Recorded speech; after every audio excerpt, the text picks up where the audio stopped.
Hey guys, I wanted to make a quick video. I felt like overwhelmingly burdened to share a few things, and I'll start like this. So, for a while, I've been convinced that I don't want to be in the spotlight. I don't want to seek attention, and I don't want to exalt myself. And the devil convinced me actually to stay quiet about some things because I really just want to live a humble life and be meek and not be the center of the show or anything. So releasing a video on Facebook seemed a little vain or seemed a little like, look at me, check me out. And that's not the point of this at all. Um, but then God sort of just put this in my heart the other night, and it completely crushed that lie from the enemy to stay quiet and to not speak up for what I know to be true. And that is, I claim to love you guys. I have so many friends and so many family members that don't know Jesus, that are headed to hell. I claim to love you, and yet I'm not speaking to you about the reality of where you're going. And it just wrecked me. So I wanted to talk about what hell is and how to avoid it, and clear up some misconceptions that I hear all the time from people who think they understand Christianity or think they understand the gospel, think they know who Jesus is and what he did. So I wanted to just speak to that. So please, if you're watching, it's no accident that you're watching. God is calling you. He is after you. He's chasing you. And there are no accidents. This is providence that led you to click this link. I just asked you for 5 minutes of your time here. 8 minutes, maybe. So first of all, what is hell? And we'll answer questions like, how could a good God send people to hell? Very common misconception. They're not seeing that clearly. They're not asking the right question. But first, let me describe what hell is. And now I did drugs for years as a sinner, and I got pretty close to what I would describe as hell, but it was nothing compared to how the Bible describes hell. But I remember in my height of drug use, what would happen, and any of you guys who were addicted to drugs will totally connect with what I'm saying. What will happen when you do a chemical like that, like let's say ecstasy, you'll do it, you'll get super high the first time, it'll be like the greatest night of your life, but then you'll come down and it's followed by like a sort of depression because you realize it wasn't real, it wasn't lasting, it wasn't, there was no substance to it. And then the only feeling that you're left with is a desire to do it bigger and better the next time. But you like rarely ever reach that first high level, if ever, right? So it's like you're constantly chasing to get back to this time that was so good, but it's never as good. And you do more and more and more, and you go more all out. And all the while, you're actually becoming enslaved to an experience. You're not free anymore. Even with marijuana, I was completely enslaved to it. And I told everybody for so many years that I could completely control it, and it was easy for me, and I chose to do it, and it was all a lie. I was deceiving myself. I was completely enslaved to the sin in my life, and Christ broke me free from that. So in the midst of that drug use, I had a glimpse of what hell was like, and it was really, really awful. But instead of describing my experience, the Bible defines hell for us in a lot of different areas. Jesus' ministry, he talked about hell more than he talked about heaven. And we all know Jesus was the embodiment of love. He was the most loving person to ever walk the face of the earth. Yet he taught about hell way more than our Western churches do. Why? Because he loved people, right? If you saw a loved one headed for a disaster, you would warn them. You would shake them. You would scream at them, right? This whole tolerance lie in the West, like you have to respect my beliefs and I have to respect your beliefs, it's not rooted in love. It's really not. If I see a child, or if I see someone I care about, because I'm a teacher, so I'm always with kids, if I see a student walking into a dangerous area, I will plead with them. I will go, for the younger kids, I go above and beyond that. I'll actually tackle them, right, out of love, not because I'm a jerk, but because real respect is keeping them from harm. So the loving thing to do is not to just say, oh, that person's headed towards a cliff, but they don't think that they'll actually fall. So, since they don't think they'll fall, I'll let them go. That's not love. Love is even though this might be a hard conversation to have, and this moment might be awkward, and you might not even like me after this, you might have tough feelings for me, I'm still going to tell you the truth about what's going to happen to you. That's love. So out of love, I'm going to plead with all of my lost friends on Facebook and family members, consider where you're headed. It's a real place. It really exists. You're not destroyed in a moment. You're not in the ground with worms. It's a real existence. You'll really know you're there, and it really will last forever. It's eternal. Jesus describes hell through a story. We know it's a real story because it's not like the rest of his parables. He says there was a certain beggar named Lazarus, and there was a certain rich man. And that word "certain" there meant individual. Like he knew, like he's describing someone. He never told a parable like that, so it's not like a analogy or a made-up story. It's a real account of real events. And this man that was in hell, this certain rich man, he was in constant torment. And that word torment meant three things, all of them awful. But one of the things that comes to mind is actually the Greek, the Romans used a device called torment. And so this is one of the names, and it would stretch your body, it would pull your arms and your legs over a structure that had sharp objects on the face of it. So you're getting pulled and stretched until it pierced your skin. It was a torture device. It was an awful, awful word. And Jesus uses that word torment 4 times when he's describing that account of Lazarus and the certain rich man. And this man is just begging for a single drop of water to quench the tip of his tongue because he's in such discomfort, but he'll never get it. So he's aware, he's alive, he understands what's happening to him, but it cannot stop, and it lasts forever.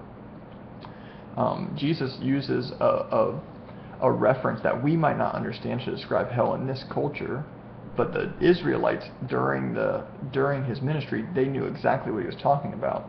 He used a reference to a place called Gehenna, and it was a valley outside of Jerusalem. And in that valley, the Baal worshippers, the people who worshipped other gods, namely the god Baal, they would sacrifice to Molech, and they would march their children into a fire. This valley was always on fire. They always kept a flame going, and they would burn bodies and all their waste there. But when they did their sacrifices, they would walk live children into the fire. And the children, of course, didn't want to go, or would sometimes scream, and they would use whips to propel them into this fire.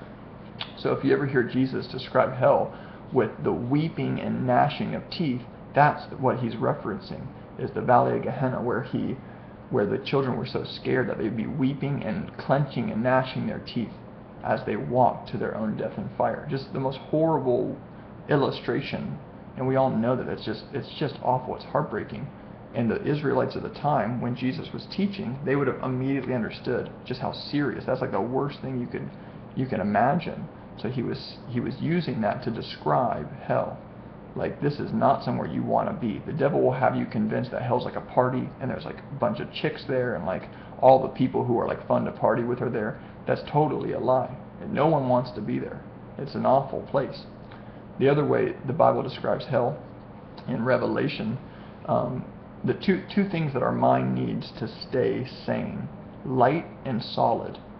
We need to be able to get our bearings, like grab things, hold things, touch things, stand on earth, right? Gravity act on us. We need to be able to touch things, know where we're at, feel comfortable. We also need to be able to see light. Light is how we see, right? So light needs to exist in order for us to our minds to stay sane. And Revelation describes hell as a bottomless pit. You'll never touch something again. You'll never ever get your bearings. And utter darkness or blackness. You'll never see light again. You'll never see someone again in hell. And of course, the lake of fire and the fire is commonly used because we know the feeling of fire is awful. It's an awful feeling, right? You can't keep your hand there a moment without immediately, instinctively, like that is really bad. So he uses fire, of course, because of just how painful that feeling is. So hell's a real place. It's a real eternal existence that you are headed to if you are bold enough to come before God, or foolish enough is the right word, to come before God, the most righteous judge of the universe, and say, "What's up? What do I deserve?" Well, you deserve hell. Why do you deserve hell? You might say, "Well, my good outweighs my bad. I've done a whole bunch of good stuff in my life." Well, this story might help. Let's say one of your closest family members was just brutally murdered, and the judge asked the assailant, "Hey, what's going on? Make your case." And the murderer says, "Well, I'm pretty good. I think my good outweighs my bad." We all know that a righteous judge will condemn that man, regardless of how much good he's done. It's not about the good you've done. It's about the evil you've committed, and it must be paid for. And we've all sinned. You've ever told a lie? You've sinned. You're a liar. You ever be dishonest in any way? You've sinned. You've borne false witness, right? If you've ever stolen anything, you're a thief, right? You ever had angry thoughts and dwelled on it and wanted to hurt somebody? You're a murderer. You harbored that in your heart. You ever have lustful thoughts? You're an adulteress. We all have sinned and fall short of the glory of God. No one is exempt from this. So before a holy and perfect God, if you stand on your own, you're going to hell.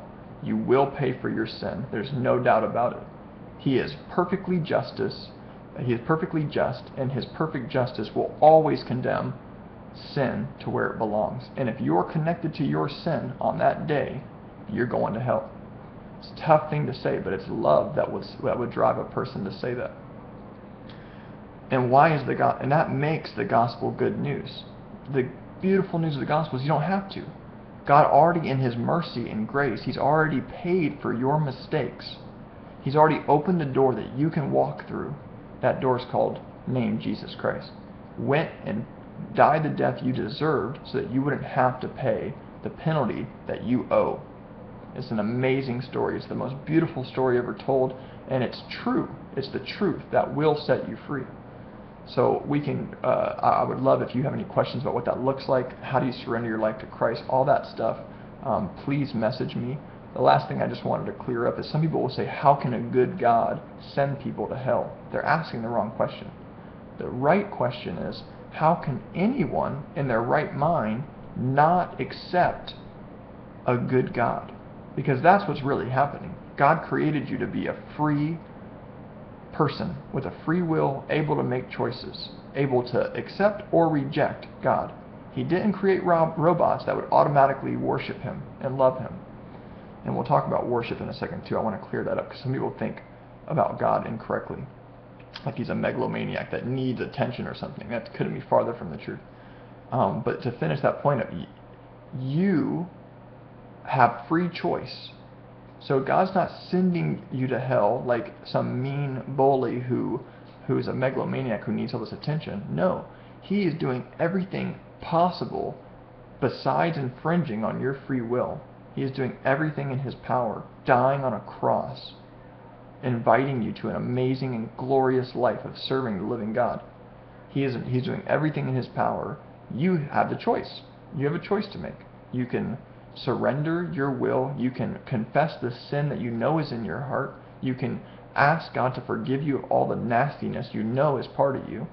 And you can accept the free gift of life in Jesus Christ. Or you can reject that. You're free to do that. You're free to reject that. You're free to go to hell. It's your choice. So don't think about that incorrectly. The devil would love for you to think, I'm just going to stay mad at God and all this stuff. And it's not true. God loves you so much that he took nails in his flesh. He took a beating that none of us have ever taken. He took the death that we deserved. And there's no greater love than that. It's the most beautiful picture of love. So I've gone over my time. The last thing I wanted to clear up is some people will think that God's a megalomaniac. He demands worship. He demands glory. But if you think about this correctly, it's the most beautiful expression of love possible. God created us to run on the best substance in the known universe, which is himself, God himself. It's like if you built a car and you said, in order for this car to run best, it needs to run on this kind of motor oil, well, it would be the best thing to do, the smartest, the wisest, most loving thing to do would put that kind of motor oil in it, right? So God created us in His image to run on it was the most graceful, most loving act He could have done, because there's nothing higher than Him in existence, right? Satan is a megalomaniac because he wants to steal all the worship from God, but there is something greater than Satan. So that's why he's a megalomaniac. He's not trying to steal all the worship for himself, and it is the best thing for us. No, there's something greater than Satan. God exists. So the Bible says that you are without excuse for denying the God that you know exists, just from looking around and seeing His creation and how wonderfully and beautifully and fearfully made you are, and how just amazing this creation is. It all points to an intelligent, purposeful, personal God. So the fact that you deny that you're without excuse in that regard. So if you have any questions at all, if you want to clear anything up, if you are curious on how you do accept Jesus, how you do that step. I mean, it took me months struggling through this. I had to get over a ton of mental roadblocks, but all of it held up under intense scrutiny. The gospel held up so well. It convinced me without a shadow of a doubt intellectually, that allowed my heart to fully commit and surrender. And when I was born again, then I tasted the life that Jesus offers, and it's real life. It's life and life abundantly. And you'll find purpose and meaning, and you'll find your God, the person who created you. He's a mind, and He has emotions and feelings, and He's totally worth worshiping. He's the only thing worth worshiping. So I can't plead with you enough. I mean, it's the best life. So as I was sitting in this season of my life where just God's given me so much, and I've just been so blessed, during worship the other night, He just said, you need to speak up about hell. If you really love people, you need to speak up about where they're headed. So I hope you'll just take a minute and you'll consider that this trip you're on has a destination. Where do you want to end up? There's nothing cool or like whatever. There's nothing awesome about just sticking it to the man and going against God. There's nothing awesome about that. You end up bringing loved ones with you. You end up hurting people that you claim to care about. The best thing you can do is get right with God. That's the best thing you can do for your community, for your family, for your kids, for your friends. That's the best thing you can do. Get right with God. Cool. Love you guys. Hope this reaches you, and like I said, reach out if you have anything. Peace.